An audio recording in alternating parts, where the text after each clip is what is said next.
Before there was an empire, before there were legions marching beneath crimson banners, there was a river, calm, eternal, winding through 7 gentle hills.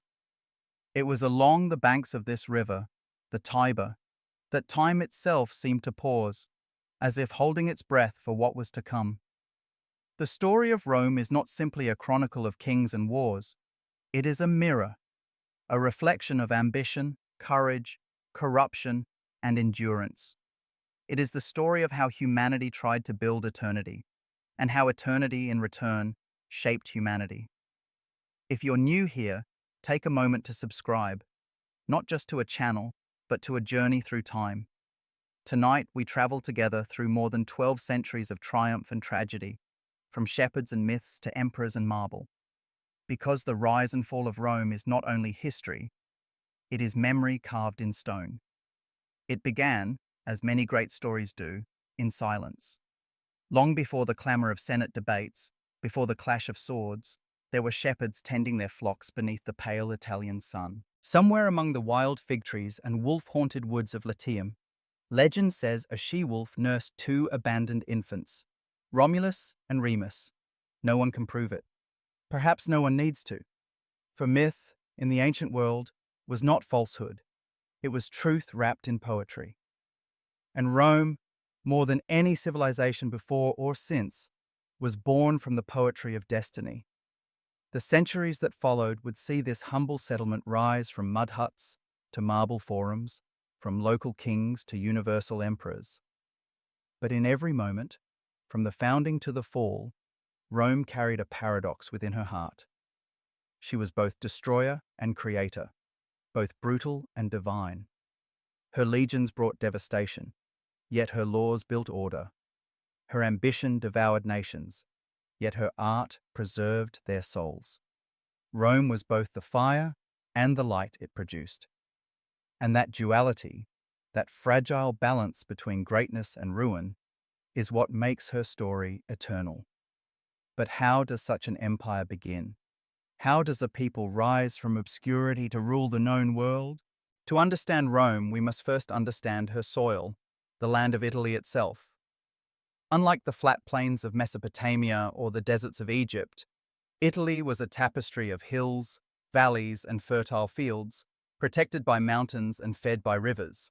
It was a land that invited unity, yet resisted it. And somewhere around 753 BCE, on the Palatine Hill overlooking the Tiber, that invitation became destiny. From that moment, a spark was lit, small, uncertain, but enduring. A city was born, not by chance, but by will. It would call itself Roma, a word that in the ancient tongue echoed with the sound of strength. Centuries later, Roman poets would say that the city had been chosen by the gods themselves, that Jupiter, Venus, and Mars had guided its fate. Perhaps they did, or perhaps it was something simpler, the relentless hunger of humankind to leave a mark that time could not erase. That hunger is what made Rome eternal.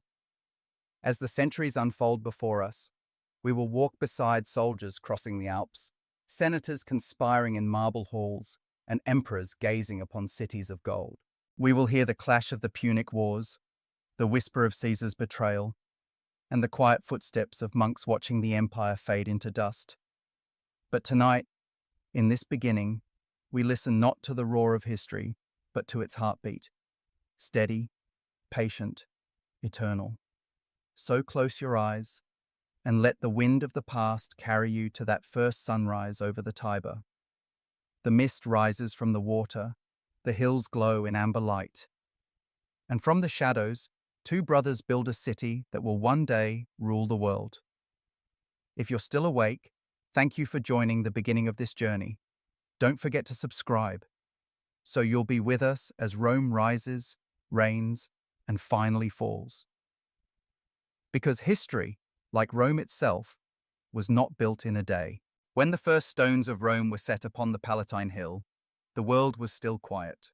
The Iron Age dawned over Italy, and small villages clung to the hillsides like scattered embers of an older fire. The Latins, shepherds and farmers, lived here among the forests and streams. Across the Tiber lived the Etruscans, a mysterious people who painted their tombs with dancing figures and built cities crowned with arches and walls. To the south lay the Greeks, bringing with them their gods, their letters, their myths. And somewhere between them all, on that small patch of soil by the Tiber, Rome began. The legend of the twins.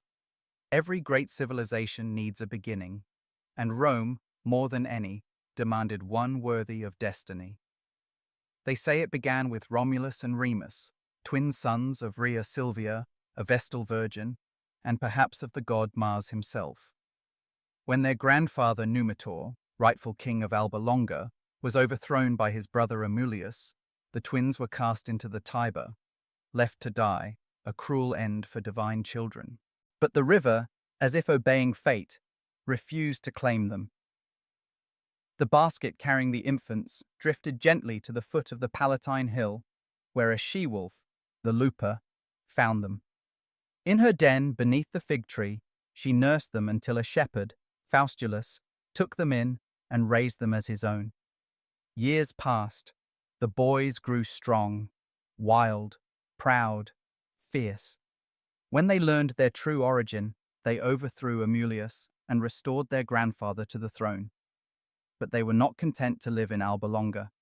They wanted something of their own, a new city, born not from exile, but from vision. The founding of Rome, 753 BCE. And so, in the spring of 753 BCE, beneath a rising sun, the brothers stood upon the Palatine Hill. They argued, as brothers often do, over where to build their walls. Romulus favored the Palatine, Remus the Aventine. To decide, they turned to the heavens, seeking omens from the gods. Remus claimed to have seen 6 vultures flying above him, Romulus 12. And when Romulus began to mark the boundaries of his city, Remus mocked him, leaping over the low walls in jest. In that moment, anger overcame blood. Romulus struck Remus down. It was said that he looked upon the body of his brother and whispered, "So perish anyone who crosses my walls." And from that act, both crime and creation, Rome was born. Romulus named his city Roma, after himself, and gathered its first people, shepherds, exiles, fugitives, men with nothing but hunger and courage. To fill his empty streets, he declared Rome an asylum, a refuge for all who sought a new life. Thieves, slaves, wanderers, and dreamers came. They were not noble by birth, but they became noble by ambition. The 7 kings of Rome. For 2.5 centuries, Rome was ruled not by consuls or emperors, but by kings, 7 in all, each adding a stone to the foundation of the city that would one day rule the world. Their stories are half myth, half memory, yet together they form the soul of Rome's early dawn. 1. Romulus, 753 to 716 BCE. The founder. Romulus was not merely the first king, he was the architect of the Roman spirit. He divided the people into tribes and centuries, created the Senate of 100 elders, the Patras, or fathers, and established the legion, the seed of Rome's military power. But the city was missing something essential: women. And so Romulus invited the neighboring Sabines to a festival. As they drank and feasted, Roman men seized their daughters, an event remembered as the rape of the Sabine women. It was a brutal act, yet one that myth later softened. The Sabine women, caught between their fathers and their new husbands, stood between the armies and begged for peace. Their courage united the two peoples, Sabine and Roman, into one nation. When Romulus vanished years later in a storm, some said he had been taken up to heaven, becoming the god Quirinus. Others whispered that the senators had torn him apart. Either way, the first king became legend, half man, half myth, just like the city he left behind. 2. Numa Pompilius, 760s 673 BCE. The lawgiver. After Romulus came Numa Pompilius, a man of peace. Where Romulus had built walls, Numa built faith. He established the Temple of Janus, whose doors would stand open in times of war and closed in peace. And for most of Numa's long reign, the doors remained shut. He created priesthoods, calendars, and sacred rituals, weaving order into Rome's restless heart. To Numa, Rome needed not only power, but meaning. It is said that he often communed with a goddess, Egeria, in a sacred grove by moonlight, seeking her counsel. Whether she was real or imagined, Rome's laws carried her whisper. 3. Tullus Hostilius, 673–642 BCE. The warrior. Where Numa was peace, Tullus Hostilius was fire. He revived the old warrior spirit of Romulus, leading Rome into battle against Alba Longa, its mother city. To settle their conflict, each city sent 3 champions, the Horatii and the Curiati. The duel was swift and savage. One Roman survived, wounded but victorious. Rome triumphed. Alba Longa was destroyed, its people brought to Rome, its king slain by lightning, so the stories say, as punishment for betraying the gods. Tullus expanded the Senate, built the Curia Hostilia, and strengthened Rome's armies. Yet arrogance followed conquest. When plague struck the city, Tullus mocked the gods. He was struck down by thunder, a warning Rome would remember. 4. Ancus Marcius, 642–617 BCE, the builder. The 4th king, Ancus Marcius, was both warrior and builder, the grandson of Numa, yet not afraid to wield the sword. He conquered lands along the Tiber, built the first bridge, the Pons Sublicius, and founded the port of Ostia, giving Rome its first breath of the sea. Ancus brought captured peoples into the city, settling them on the Aventine Hill. Rome was no longer just Latin, it was becoming a mosaic of tribes, beliefs, and destinies. 5.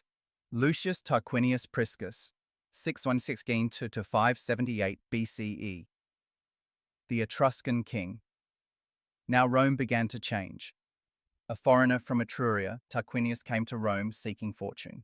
With wisdom and charm, he won the throne. Under his reign, the city began to look like an empire. He built the Cloaca Maxima, the great sewer that still drains the Forum today. He laid the foundations of the Circus Maximus, where chariots would one day thunder before thousands. He also doubled the size of the Senate and expanded the cavalry, shaping Rome into a power of both stone and steel. Yet envy brewed. Tarquinius was assassinated, but his wife Tanaquil, a woman of fierce intellect, hid his death until her chosen successor could rise, a man named Servius Tullius. 6. Servius Tullius, 578–534 BCE. The Reformer.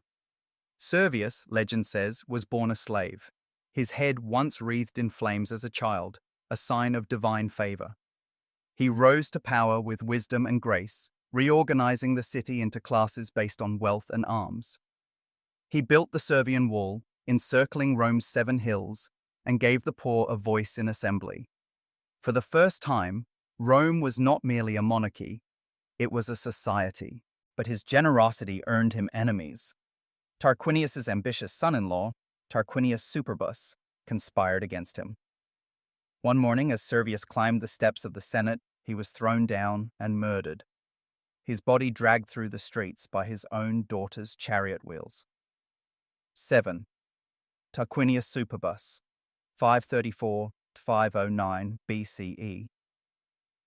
The tyrant. The last king of Rome ruled with cruelty. Tarquinius Superbus, the proud, seized power by force and ruled without law. He silenced the Senate, executed rivals, and built the temple of Jupiter Optimus Maximus, the grandest in Rome's early history, but his pride blinded him.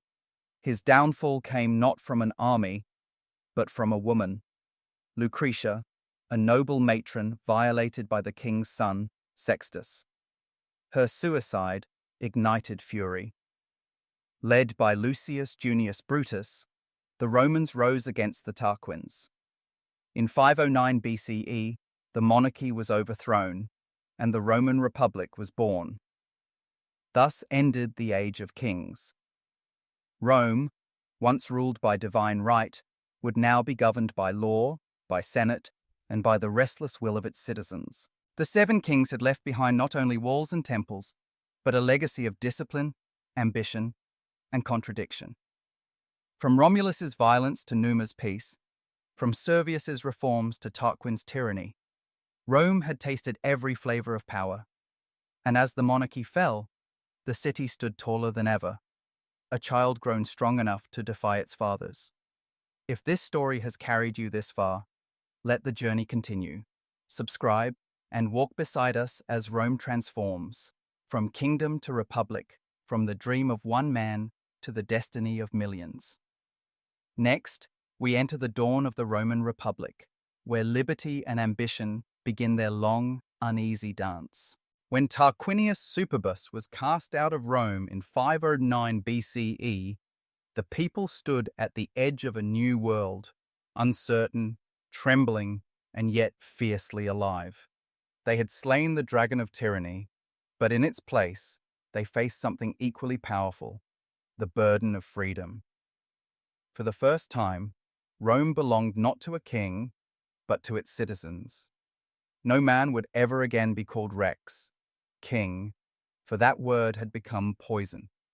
Instead, two men would share power, chosen by the people, limited by law, and bound to serve for only a year.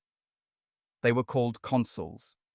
And so, from the ashes of monarchy, the Roman Republic was born. The birth of the Republic. The first consuls were Lucius Junius Brutus, the stern patriot who had led the rebellion, and Lucius Tarquinius Collatinus, husband of Lucretia. They swore an oath that no king would ever again sit upon Rome's throne. Brutus even executed his own sons when they plotted to restore the Tarquins, an act that would define the iron-hearted virtue Romans called virtus. It was a new world built on ancient soil, a fragile experiment in self-rule. And though the monarchy had ended, the memory of power lingered, haunting the new republic like a ghost. The struggle of the orders. Freedom, at first, belonged only to the few. The early republic was dominated by the patricians, the noble families who claimed descent from Rome's founding fathers. They held the priesthoods, the magistracies, and the Senate itself. Below them were the plebeians, farmers, artisans, and soldiers who made up most of Rome's population. They fought in wars, paid the taxes, tilled the fields, yet had no say in government. The tension between these two orders, the conflict of the orders, would define the next 2 centuries of Rome's growth. At first, the plebeians had only one weapon: withdrawal. When debt and oppression became unbearable, they would simply stop, refuse to work, to fight, to feed the city. In 494 BCE, they marched out of Rome and camped on the Sacred Mount, leaving the patricians helpless. In panic, the Senate compromised. The plebeians would have their own representatives, the tribunes of the people, sacred and untouchable, with the power to veto unjust laws. It was the first crack in the wall of patrician power. And from that crack, liberty began to grow. But Rome was never content with peace for long. While her citizens argued within, enemies pressed from without. The young republic stood surrounded by rival tribes: Etruscans, Sabines, Volscians, Aequi, each testing this newborn freedom. And so, Rome learned early that liberty must be defended with steel. Wars of survival. In those years, the city seemed constantly at war, its fields trampled, its sons conscripted year after year. But with every victory, Rome hardened. Her soldiers fought not for kings or gods, but for the Republic, for the idea that their sweat and blood belonged to something greater than themselves. By 493 BCE, Rome forged an alliance with the Latin League, securing its southern flank. Then came the wars with the Etruscans, including the famous siege of Veii, a wealthy city just north of the Tiber. There, the Romans showed their patience, besieging Veii for 10 long years before finally capturing it in 396 BCE under the general Marcus Furius Camillus, the man later called the second founder of Rome. But their triumph was short-lived, because from the north, like a storm breaking over the Alps, came a new enemy, one that would test Rome's soul. The Gallic sack, 390 BCE. They came without warning, the Gauls tall and fierce, their hair lime-washed and blazing in the sun, their war cries echoing through the valleys. Led by Brennus, they swept across northern Italy and met the Roman army at the river Allia. The Romans were crushed. The survivors fled, and the Gauls entered Rome itself. The city burned. Temples, homes, and history reduced to ash. Only the Capitoline Hill held out, defended by a handful of soldiers.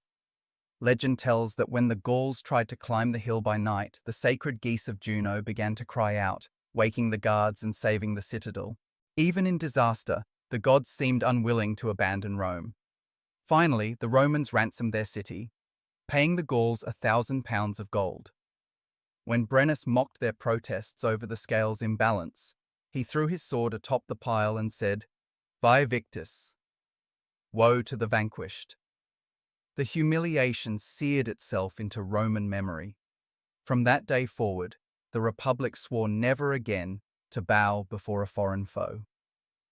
From the ashes of that sack rose a new Rome, stronger, disciplined, unyielding. Camillus led the rebuilding, fortifying the city with new walls and a new spirit. Rome began to organize her legions, no longer a mob of farmers with spears, but a professional army trained, armed, and led with precision. She conquered the Latin cities that had wavered during her weakness. She subdued the Etruscans.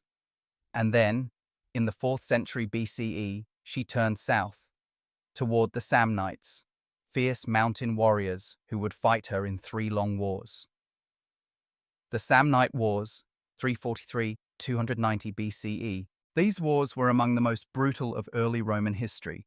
The Samnites fought from the mountains of central Italy, their warriors swift and cunning. In 321 BCE, at the Caudine Forks, Rome suffered one of its greatest humiliations. Trapped in a mountain pass, her entire army was forced to surrender.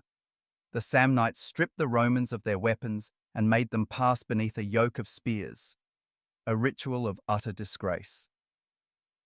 But Rome learned from defeat as others learned from victory.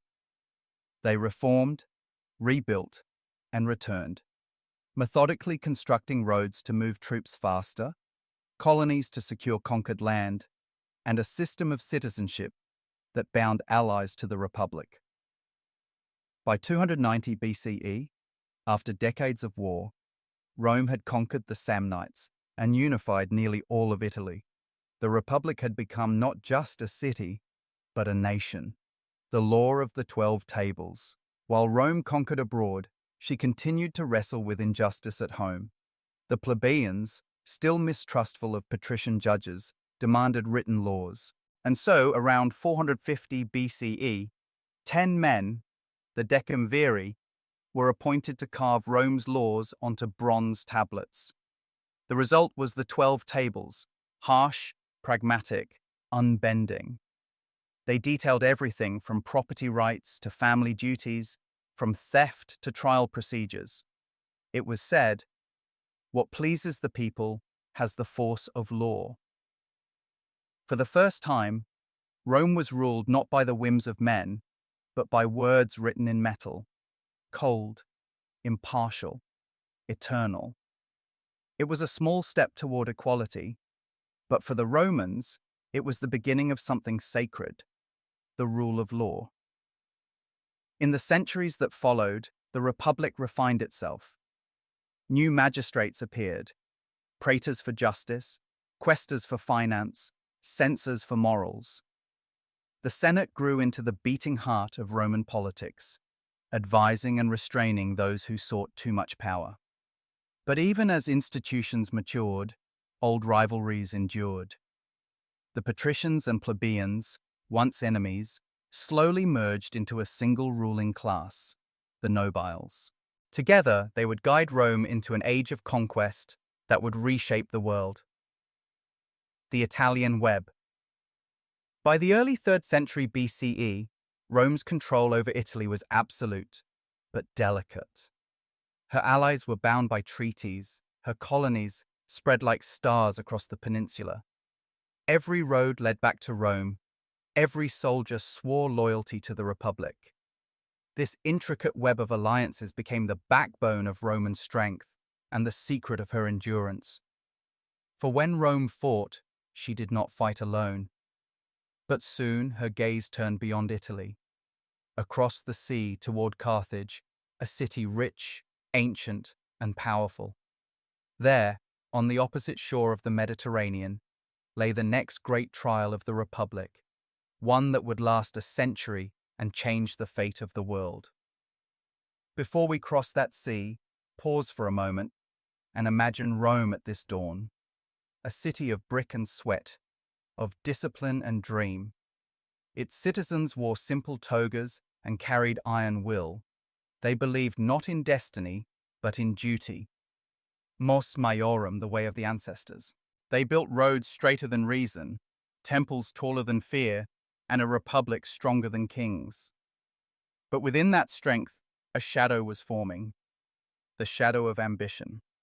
For power, once tasted, is never easily forgotten. If you've journeyed this far, stay with us.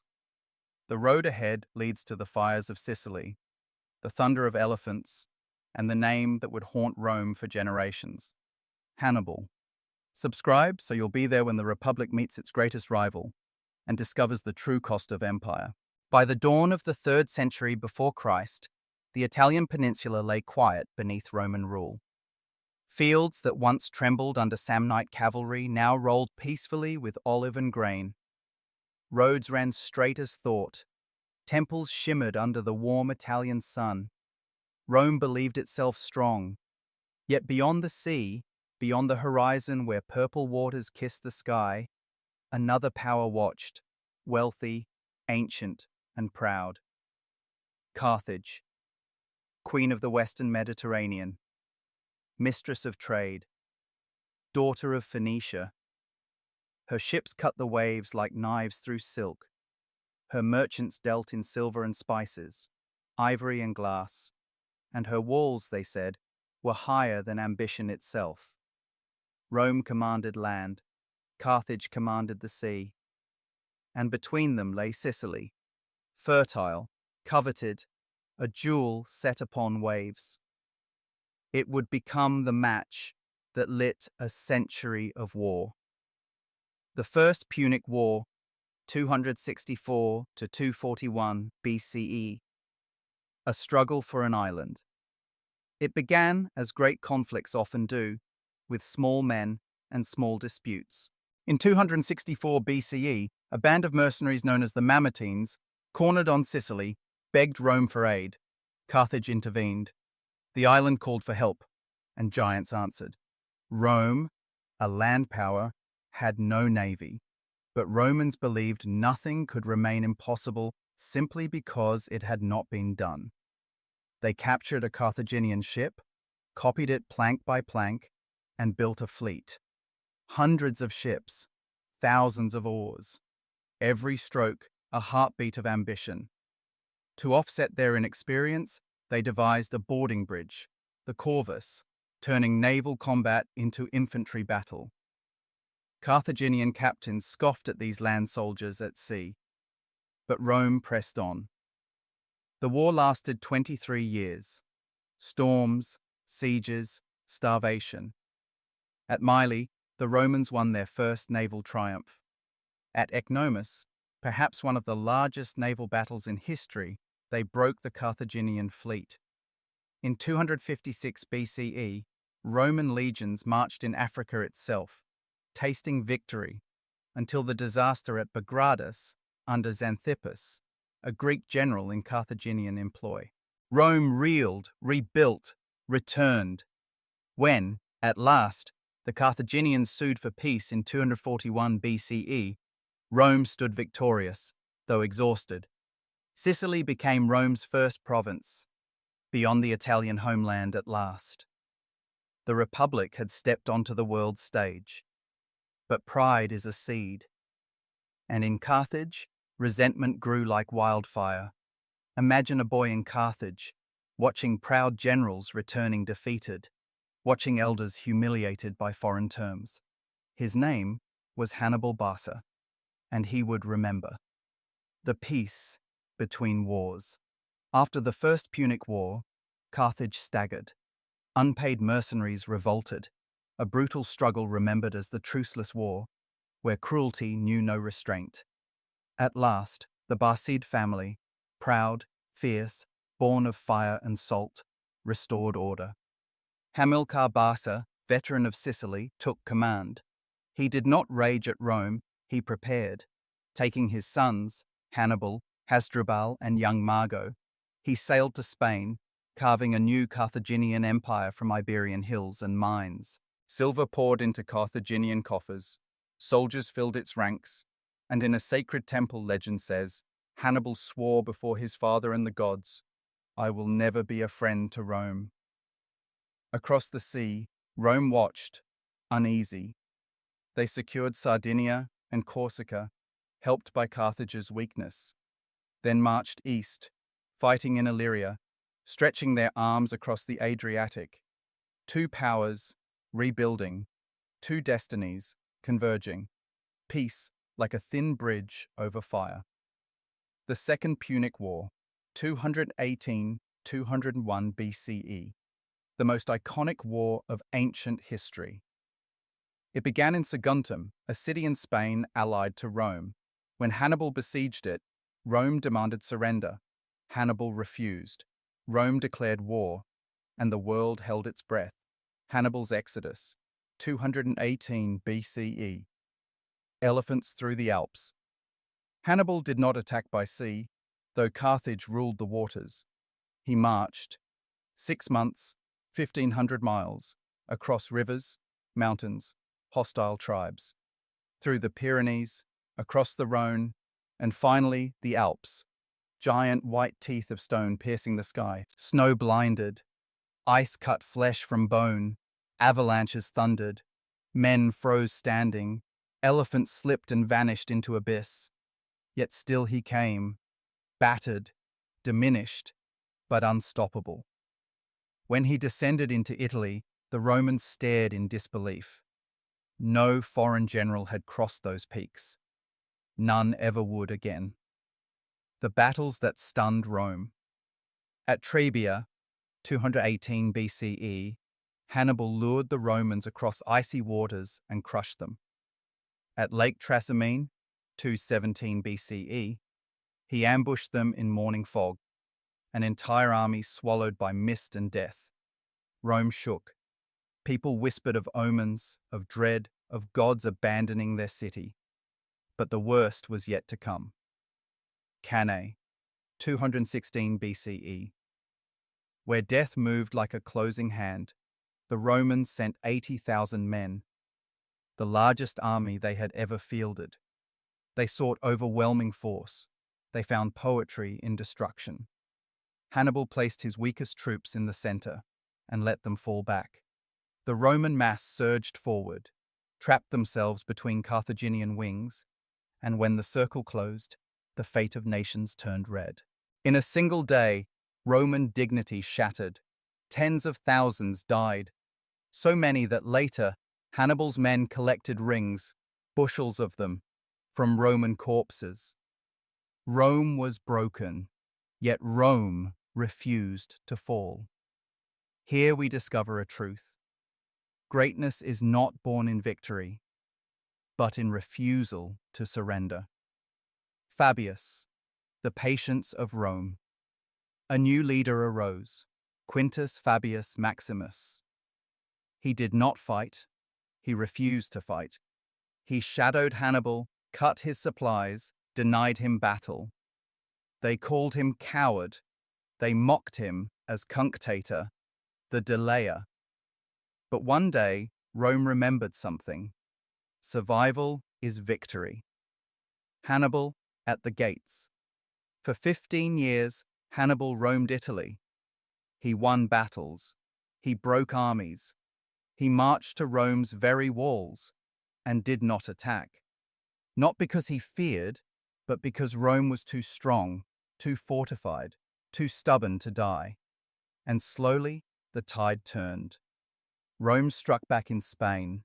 Carthage faltered. A young Roman general, calm, thoughtful, relentless, rose to command. His name was Publius Cornelius Scipio. The rise of Scipio. Africa. Beckons Scipio fought in Spain, studied Hannibal's methods, learned his strengths, understood his spirit. He forged alliances, liberated cities, and won loyalty. Then he did what few dared whisper. He took the war to Africa. Carthage recalled Hannibal. Two titans prepared to meet, not in Italy, but on African earth. Zama, 202 BCE. The day the gods watched the field was flat, the sky clear. Two armies faced one another, one forged in duty, the other in exile and fire. Scipio spread his troops in lanes, letting Carthaginian elephants charge through empty space. Cavalry clashed, infantry ground forward. And when Hannibal's veterans met Scipio's lines, the battle hung like a breath between worlds. Rome prevailed. Carthage sued for peace. And Hannibal, the man who had marched on history, fled into a life of exile. Years later, hunted, betrayed, he took poison rather than bow to Rome. It was said his last words drifted like smoke. "Let us free Rome from her long anxiety, since she thinks it too long to wait for the death of an old man." And so, the war ended. Rome emerged transformed, hardened, ambitious, carved by fire. Carthage lived still, but only in shadow. Between the wars, Rome now ruled Spain, Sicily, Sardinia, Corsica, provinces of a gathering empire. She demanded tribute, stationed legions, and grew wealthy. She intervened in Greece, humbled Macedon, tamed Illyria. Soldiers became veterans. Veterans sought land. The Senate grew proud. The seeds of future conflict, class, ambition, power, sprouted quietly.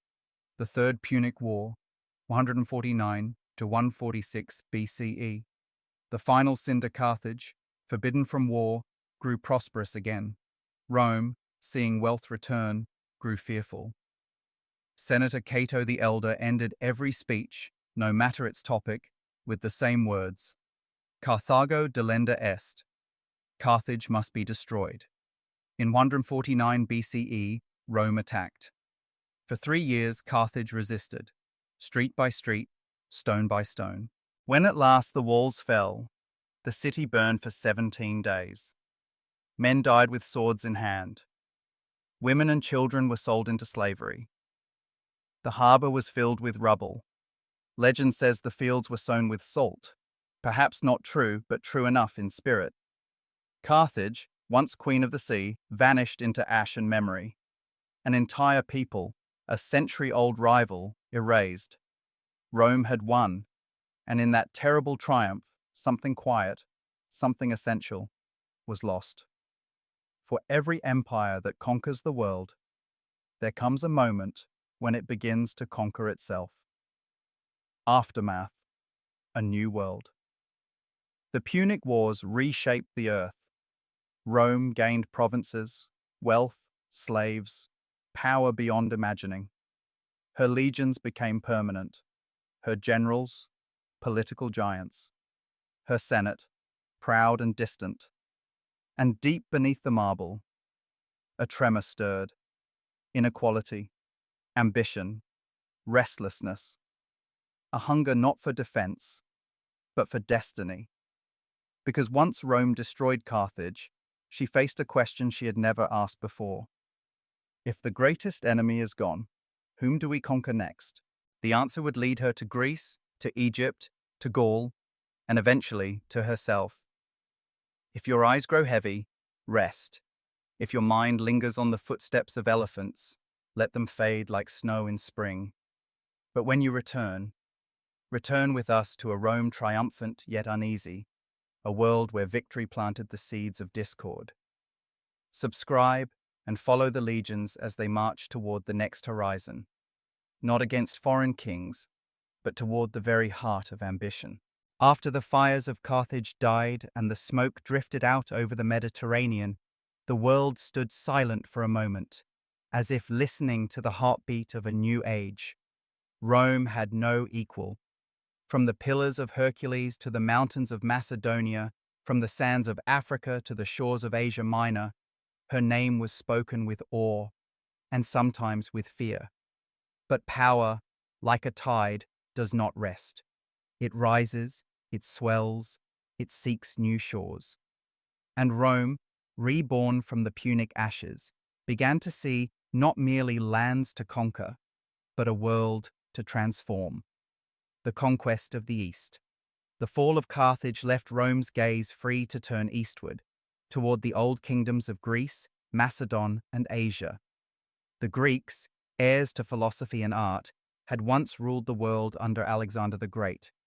But now, their descendants ruled divided kingdoms. Macedonia, the Seleucid Empire, the Ptolemaic dynasty of Egypt, each weakened by pride and intrigue. Rome, under the guise of liberation, moved like shadow and flame. In 197 BCE, at the Battle of Cynocephali, Roman legions crushed the phalanxes of King Philip V of Macedon. Steel met bronze, and innovation triumphed over tradition. Later, in 190 BCE, the Romans faced Antiochus III, ruler of the vast Seleucid Empire, at Magnesia in Asia Minor. When the dust cleared, Rome's victory echoed from the Aegean to the Tigris. By 146 BCE, the same year Carthage fell, Corinth, jewel of Greece, was destroyed. Its treasures carried west, its people sold into slavery. The age of Alexander was over. The age of Rome had begun. It was not mere conquest. Rome absorbed what she admired. Greek tutors taught her sons. Greek sculptors shaped her gods. Greek philosophers filled her libraries. In time, Latin and Greek would merge like river and sea, one language of law, the other of thought. Cicero would later say, "We have conquered Greece, but Greece in turn has conquered us." Wealth and power. From every province, wealth poured into Rome. Silver from Spain, grain from Egypt, marble from Greece, slaves from everywhere. The city swelled, her population surging beyond the ancient walls. Temples rose higher, villas grew grander, and the Forum Romanum, once a humble market, glittered with statues, arches, and orators' cries. But prosperity carries a shadow. The old Roman virtues, thrift, simplicity, discipline, began to fade. Senators, enriched by war, bought vast estates, latifundia, worked by slaves. Small farmers, unable to compete, lost their lands and drifted to the city, forming restless crowds. Bread was cheap, but dignity was not. Rome, once a republic of citizens, was slowly becoming a republic of spectators. The rise of provincial Rome. Beyond Italy, the world itself was becoming Roman. Cities were remade in the image of the capital. Forums, baths, theatres, temples to Jupiter and Mars. Roman law spread, a net of order cast over chaos. In Spain, governors built roads and aqueducts. In Africa, olive groves flourished under Roman engineers. In the East, merchants carried Latin contracts beside Greek scrolls. It was said that a Roman could walk from the Alps to the Nile and still find the same roads, the same measurements, the same laws, as if the world itself had been reshaped in a single image. And yet, the Republic, for all its power, remained strangely fragile. For every new province required a governor, Every governor demanded soldiers, and every soldier owed loyalty not to the Senate, but to his general. The seeds of empire were already planted, and they would soon bloom into ambition. The Gracchi and the seeds of revolution. Amidst this wealth and conquest rose two brothers, Tiberius and Gaius Gracchus. Born to a noble family but devoted to the poor, they sought to restore the old balance. In 133 BCE, Tiberius, serving as tribune, proposed land reform to give public land back to dispossessed citizens. The Senate resisted. Tiberius persisted, and on the Capitoline Hill, as he addressed the people, he was clubbed to death by senators' canes, the first political murder in the history of Rome. 10 years later, Gaius followed his brother's path, enacting grain laws, founding colonies, and challenging senatorial power. He too met his end. Cornered by soldiers, he fell upon his own sword near the Aventine Hill. Their deaths marked a turning point. Violence had entered Roman politics and would never leave.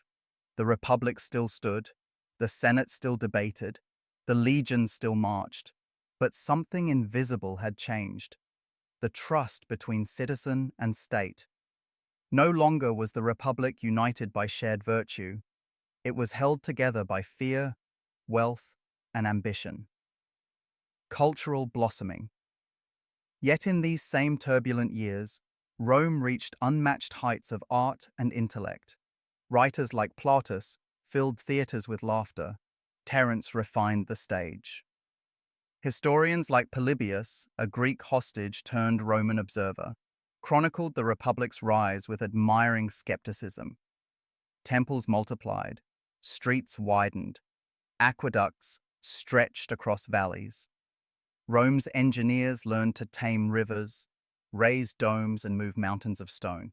Her architecture began to speak her soul, disciplined, grand, eternal. And above all, her legions became the envy and terror of the world, a perfect machine of loyalty, order, and endurance. The dream of universality. In time, Rome ceased to think of itself as merely Italian. She became an idea, a civilization that united men not by blood, but by law. In far provinces, barbarians learned to call themselves Roman. In deserts, tribes built towns and inscribed the Latin tongue upon clay. And for the first time, the world felt what it meant to live under one system, the Pax Romana, the Roman peace, still far away, but already glimmering beyond the horizon. But peace is not the natural state of man, and even as the Republic expanded within her walls, ambition gathered like storm clouds above marble. By the end of the 2nd century BCE, the Senate had become an oligarchy, powerful families ruling in comfort, cloaked in tradition. The people, restless and poor, cried for reform. The army, filled with veterans loyal to their commanders, waited for strong hands to lead them. And in the distance, across the blue waves of the Mediterranean, new wars stirred, against the Numidians in Africa, against the Germans in Gaul, against the Mithridates of Pontus in the east. The world was too large, and Rome's heart too divided. The transformation. Complete. What had begun as a city of shepherds was now the center of the earth. Her senators debated laws that affected millions. Her legions moved across continents. Her merchants traded with India and Parthia. The Republic had grown, but in growing, it had become something else. No longer a community of equals, but an engine of empire. And empires, as history whispers, are built not only of stone, but of strain. Rome's streets glimmered under torchlight. Its taverns hummed with laughter. Its temples echoed with prayer. But beneath the marble, one could almost hear a question. Who truly rules this world? The Senate? The people? Or the sword? The answer would come soon, in the form of 3 men whose ambitions would shake the Republic to its core. If you are still awake, thank you for walking through this golden twilight of Rome, when triumph shone brightest just before the storm. Subscribe and return for part 6. the crisis of the Republic, where brothers turn on brothers, reformers become martyrs, and the Republic begins its slow descent towards Caesar's shadow. Rome had conquered the world, but in doing so, she had lost sight of herself. The legions returned from Greece, Spain, Africa, and the East, victorious, yes, but bearing something invisible, a change of spirit. They brought home wealth, slaves, and luxury beyond imagination, and with it, they brought home division. The Republic, once a family of citizens bound by law and duty, began to fracture. Senators lived like kings. Farmers became beggars. And generals, those who commanded armies and loyalty, began to ask a forbidden question. Why serve the Senate when you can rule it? The shadow of the Gracchi. The blood of Tiberius and Gaius Gracchus had not dried before new reformers rose and fell. Rome's poor still starved. Its veterans still waited for the land they had been promised. Its Senate still clung to privilege, unwilling to change, unable to see. And out of this paralysis emerged a new kind of leader. Not a statesman, but a soldier. Not a philosopher, but a commander who could feed his men and use their loyalty like a weapon. The rise of Marius. His name was Gaius Marius, a man of humble birth from the countryside near Arpinum. He was no patrician, no ancient lineage, no inherited titles. But he possessed something rarer, unshakable will. In 107 BCE, during the war against Jugurtha, the cunning king of Numidia in North Africa, Marius rose to command the Roman army. He broke with tradition, recruiting not from the landowners, but from the landless poor. For the first time, soldiers fought not as citizens, but as professionals, loyal to their general, not the Republic. It was a revolution disguised as reform. The Senate scarcely understood what had begun. When Marius returned victorious, he was hailed as a savior. He modernized the legions, restructured their training, and equipped them with new standards. The silver eagle, Aquila, symbol of eternal Rome. His men called themselves the Mules of Marius, proud of their endurance, proud of their general. But with every victory, Marius grew more powerful, and the Republic weaker. In 104 BCE, a new danger rose from the north. The Cimbri and Teutones, tribes vast as storms, descending from the Germanic wilderness. They crushed Roman armies in the Alps. Panic spread through Italy. Then came Marius. At Aquae Sextiae and Vercellae, he annihilated them, tens of thousands slain. He became the third founder of Rome. But Rome, now saved, did not know how to reward its heroes without surrendering to them. The rivalry begins. Marius and Sulla. Among Marius's officers was a patrician, proud, cunning, patient, named Lucius Cornelius Sulla. He had served brilliantly under Marius in Numidia, securing Jugurtha's surrender through wit and deception. But glory shared is glory divided. Their friendship soured into rivalry. The two men represented more than personalities. They embodied two worlds. Marius, the champion of the people; Sulla, the defender of the aristocracy. When the Senate assigned command against King Mithridates of Pontus to Sulla, the people, led by Marius, protested. The assembly overruled the Senate, a constitutional outrage. Sulla's response was unthinkable. He marched his army on Rome itself. For the first time in history, Roman legions marched against Rome. Streets filled with blood, temples burned, friends turned on friends. The sacred line between soldier and citizen was gone forever. Sulla seized the city, declared Marius an outlaw, and purged his enemies. But Marius fled, only to return years later, older, sick, yet burning with vengeance. When Sulla departed for the east, Marius came back. He slaughtered his rivals, filling the streets with corpses.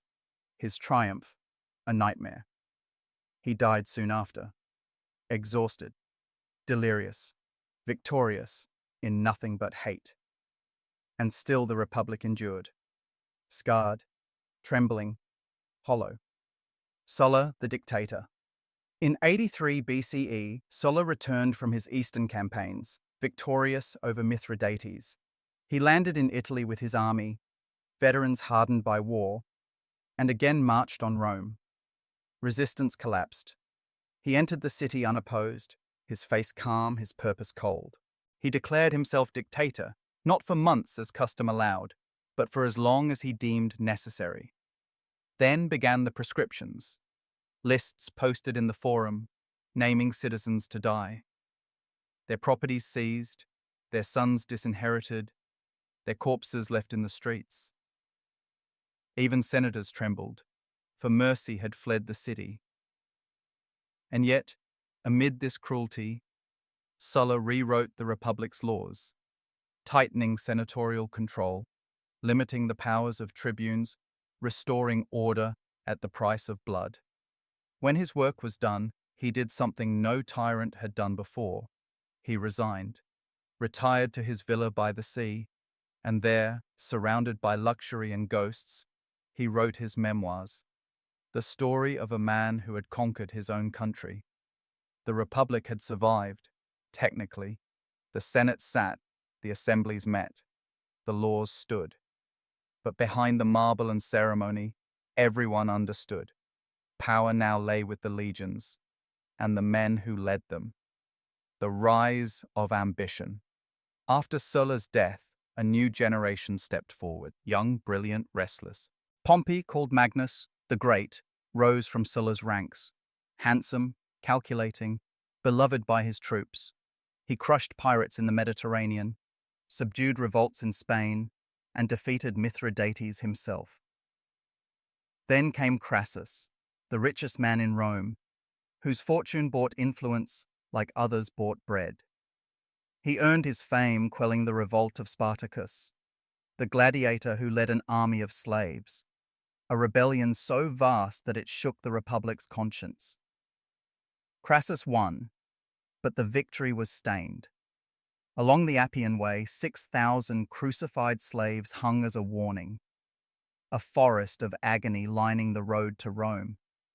And in the shadows of these giants moved a younger man, ambitious, brilliant, patient. His name, Gaius Julius Caesar. Caesar came from an ancient but modest family, claiming descent from Venus herself. He was eloquent, daring, beloved by the people, distrusted by the Senate. He watched, learned, and waited.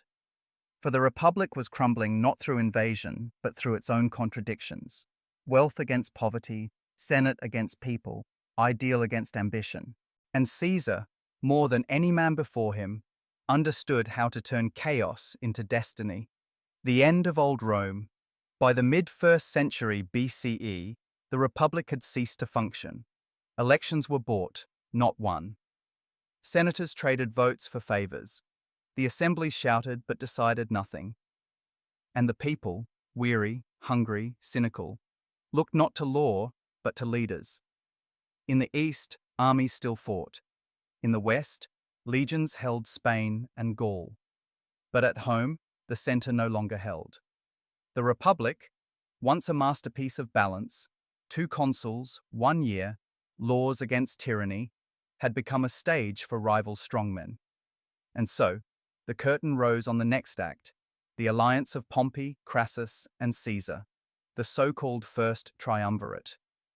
Together, they would seize the world and destroy the Republic that had given it to them. The storm has gathered. The Republic, once proud and unshakable, now trembles before its own children. If you've walked this far with us, through blood, ambition, and the fading light of freedom, stay for the next chapter. Subscribe and continue into Part 7, Pompey, Crassus, and Caesar, where friendship becomes rivalry and the Republic breathes its last. By the middle of the 1st century before Christ, the Roman Republic stood vast and restless. Its borders stretched farther than any had dreamed. Its armies were invincible. Its generals worshipped like gods. And yet, Beneath the marble and gold, there was a silence, the silence that comes before the storm. The Senate still met, robed in white, speaking of virtue and order, but few listened. The people looked not to law, but to men. And three men, bound by ambition and envy, would soon shape the fate of Rome and of the world. Their names were Pompey, Crassus, and Caesar. Together, they would form a pact so powerful it would make the Senate irrelevant, and so fragile it would bring the Republic to ruin. Pompey the Great. They called him Magnus, the Great. He earned the title not by birth, but by brilliance. Pompey had risen young, fighting under Sulla during the civil wars. By 23, he commanded armies of his own. He crushed rebellions in Sicily and Africa, earned a triumph, and was hailed as the new Alexander. Tall, handsome, with eyes both kind and calculating, Pompey embodied Roman glory. When the Republic was paralyzed by fear of pirates sweeping across the Mediterranean, kidnapping nobles, starving Rome of grain, Pompey was given unprecedented command. In 3 months, he cleared the seas. In less than a year, he brought the East to heel, conquering Syria, Judea, and the remnants of the Seleucid kingdom. He returned to Rome in 61 BCE at the height of his fame. His soldiers adored him, the people worshipped him, but the Senate, as always, distrusted those who shone too brightly. Pompey asked for land to settle his veterans, a modest request for a man who had won half the world. The Senate refused. They feared another Sulla.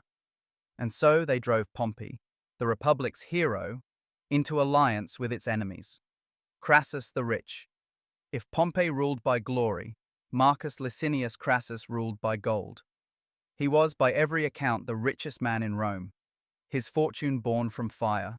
During Sulla's proscriptions, Crassus bought the properties of the condemned for a fraction of their worth.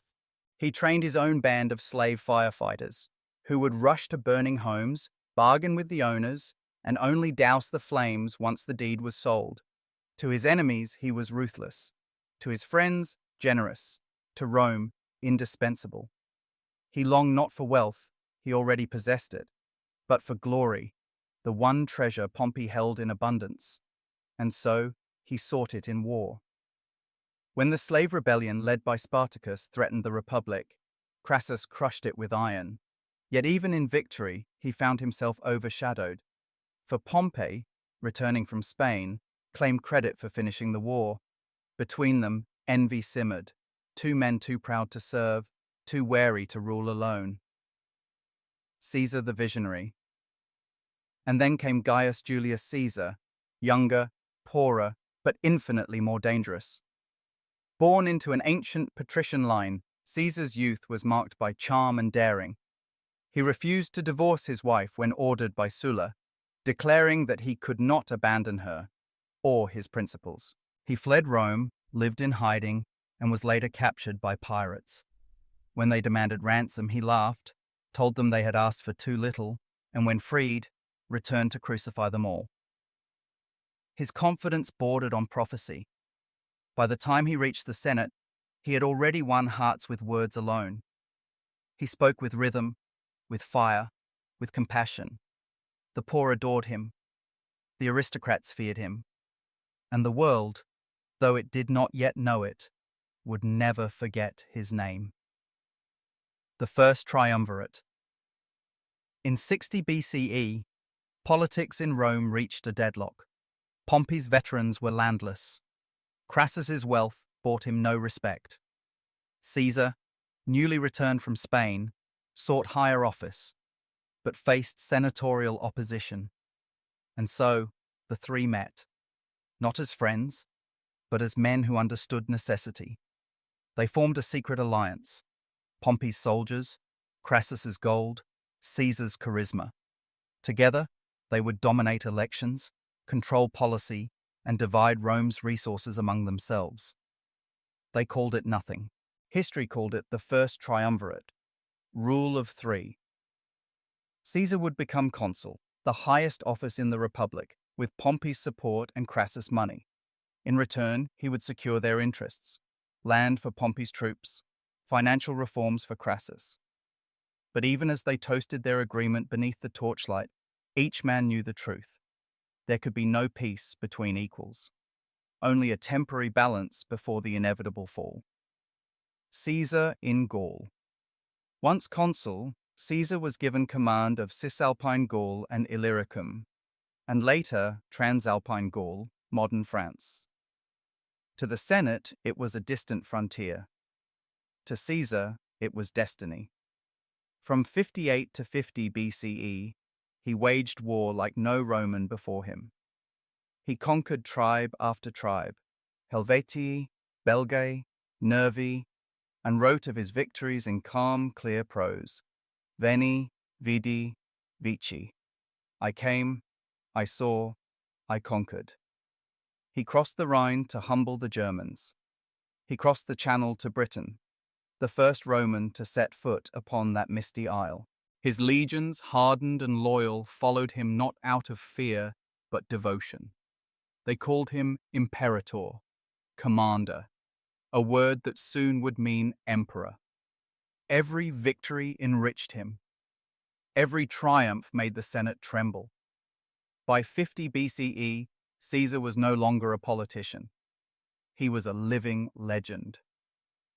Back in Rome, the triumvirate began to crumble. Crassus, seeking glory equal to Caesar's, went east to fight the Parthians, only to die at Carrhae in 53 BCE, his army annihilated, his head sent as a trophy to a foreign king. Pompey, alarmed by Caesar's rising power, drew closer to the Senate, casting himself as the defender of the Republic. And Caesar, from his camp in Gaul, watched, waited, and prepared. The alliance was over. The storm had broken, and soon the Rubicon would run red. Crossing the Rubicon, 49 BCE. In January of 49 BCE, the Senate, urged by Pompey, ordered Caesar to disband his army and return to Rome as a private citizen. He paused on the banks of a small river, the Rubicon, the boundary between his province and Italy. To cross it meant treason. To obey meant ruin. The sky was grey, the air still. Then Caesar, standing before his men, uttered words that would echo through time. Alea iacta est.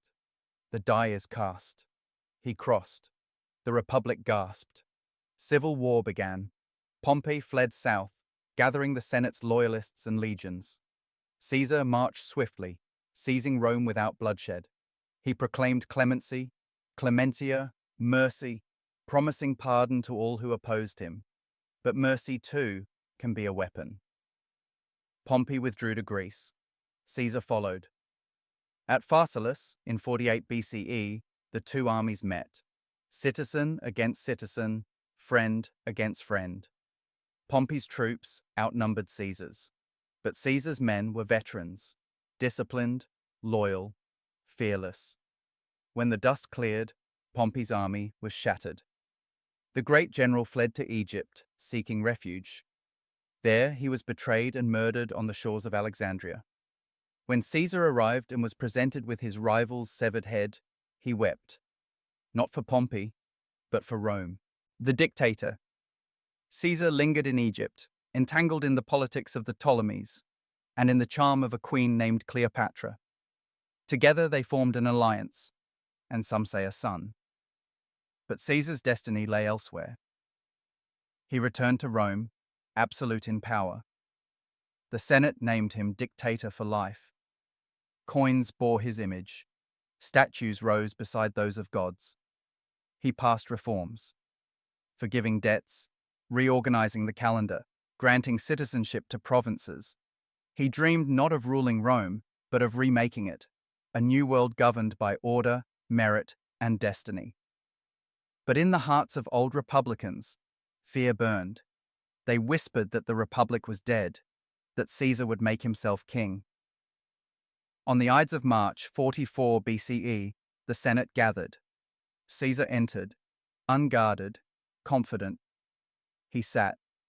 Then the knives flashed. Among the assassins was Brutus, his ally, his friend, perhaps even his son in spirit. The blows rained down.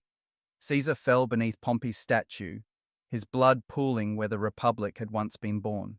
His last words, whispered through pain and disbelief, were said to be, "Et tu, Brute? You too, Brutus." And with that breath, the Roman Republic died. The aftermath.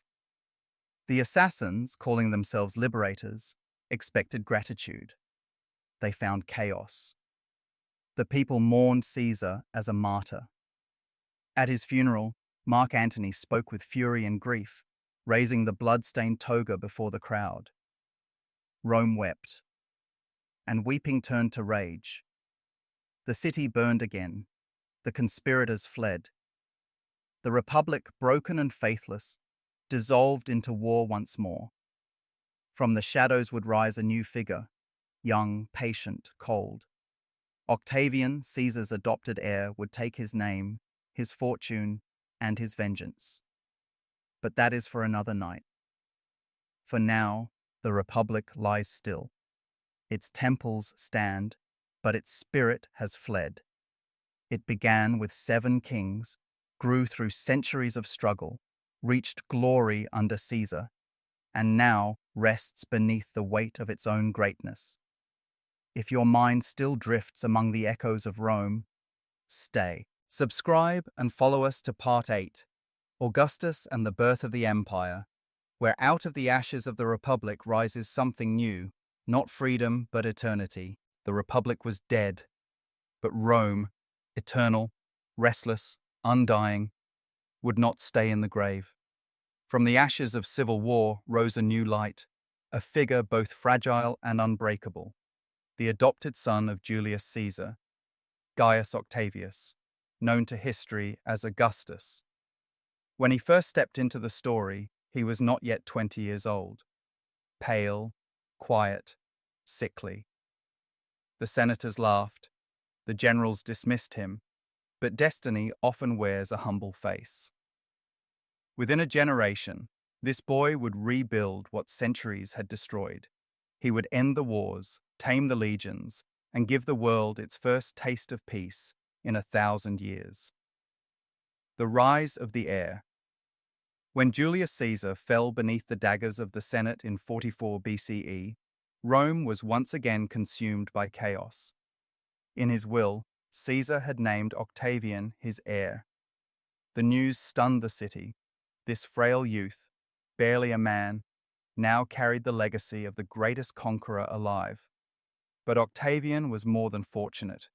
He was patient, calculating, and utterly without illusion.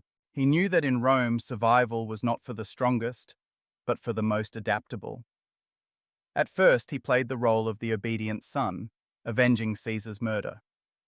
He joined forces with Mark Antony, Caesar's brilliant general, and Lepidus, his master of cavalry. Together they formed the Second Triumvirate, a legal dictatorship, dividing the Roman world among themselves and hunting down Caesar's assassins with merciless efficiency. At Philippi, in 42 BCE, the armies of the triumvirs met the legions of Brutus and Cassius. The battle raged for 2 days, and when it ended, the liberators lay dead. The Republic was avenged and extinguished. But power, once shared, never stays balanced for long. Lepidus faded into obscurity. Antony and Octavian divided the empire between east and west, and in the east, Antony found more than territory. He found Cleopatra. Antony and Cleopatra. Their union was legendary, a Roman general and an Egyptian queen, their love draped in gold and silk, their ambitions shimmering across the desert sands. Antony dreamed of an Eastern empire, a world ruled from Alexandria rather than Rome. He gave Cleopatra lands, titles, and the promise of their children's thrones. But to the Senate, and to Octavian, this was betrayal. They whispered that Antony had become her slave, that he wore Egyptian robes, that he had forgotten Rome itself. Octavian knew how to wield words as weapons. He turned scandal into strategy. He painted Antony not as a rival, but as a traitor. In 31 BCE, the two armies met at Actium, a naval battle upon the Ionian Sea. The winds favored Octavian. Cleopatra's ships fled. Antony followed. The dream of the East died beneath the waves. A year later, as Octavian's legions entered Alexandria, Antony fell upon his sword. Cleopatra, refusing to be paraded in chains, took her own life, a queen's dignity wrapped in the coils of an asp, and Rome, once again, belonged to a single master. The first emperor. In 27 BCE, Octavian returned to Rome not as conqueror, but as savior. He did not call himself king. Romans still hated that word. He called himself princeps, first among equals. He claimed to restore the republic, but the Senate, weary and fearful, granted him powers greater than any king before him. They gave him a new name, Augustus, meaning the revered one. Thus began the Roman Empire, not through conquest, but through quiet submission. And so began the Pax Romana, 2 centuries of peace, a miracle in a world born of war. Augustus rebuilt Rome from the inside out. He found a city of brick and left it clothed in marble. He reorganized the Senate, purged corruption, and created the first standing army, paid, disciplined, loyal to the state. He established the Praetorian Guard, the emperor's personal protectors. He reformed taxation, built roads, aqueducts, temples. He even commissioned poets to write the empire's soul into verse. Virgil composed the Aeneid, telling of Rome's divine destiny, linking Augustus to the gods, to Aeneas, to the very birth of civilization itself. The emperor and the man. Augustus was more than marble and myth. He was cautious, deliberate, rarely raising his voice, always watching, always measuring. He ruled not by fear, but by balance, a master of subtle control. He rewarded loyalty, forgave enemies, and cloaked dictatorship in the language of tradition. His rule was soft, but his grip unyielding. The Age of Peace. For the first time in memory, Rome's frontiers were secure. The legions stood guard from the Rhine to the Euphrates, from Britain's mist to the sands of Egypt. Merchants traveled safely. Artists flourished. Children grew up never hearing the sound of war. It was said that under Augustus, the world itself had grown gentler, as if time had finally exhaled. But peace, even divine peace, carries its shadow. As the old generation faded, a new question whispered through the marble halls. What happens when Augustus dies? He had no sons. He chose his stepson Tiberius, a grim, reluctant man, to inherit his mantle. The Senate murmured its consent. The people wept. And in 14 CE, after 40 years of rule, Augustus, the boy who had rebuilt Rome, closed his eyes and whispered, "I found Rome a city of brick, and leave it one of marble." The world stood still. In one man's death, the Republic's last dream faded. What remained was empire, glorious, efficient, eternal, and fragile all at once. In time, poets would deify him. Temples would rise to his name. His statue would watch centuries pass, stone eyelids unblinking, as emperors came and went, as the empire itself expanded and decayed. Augustus had done the impossible. He gave peace to the world. But he had also bound that world to a single will, his own.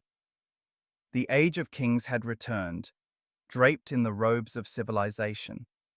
If you still drift with us through the quiet of this empire newly born, stay a little longer. Subscribe and return for Part 9. The Empire at its zenith, where Rome reaches the height of its glory under emperors whose names still echo through marble and legend. Tiberius, Caligula, Claudius, and Nero, the heirs of power and the prisoners of it.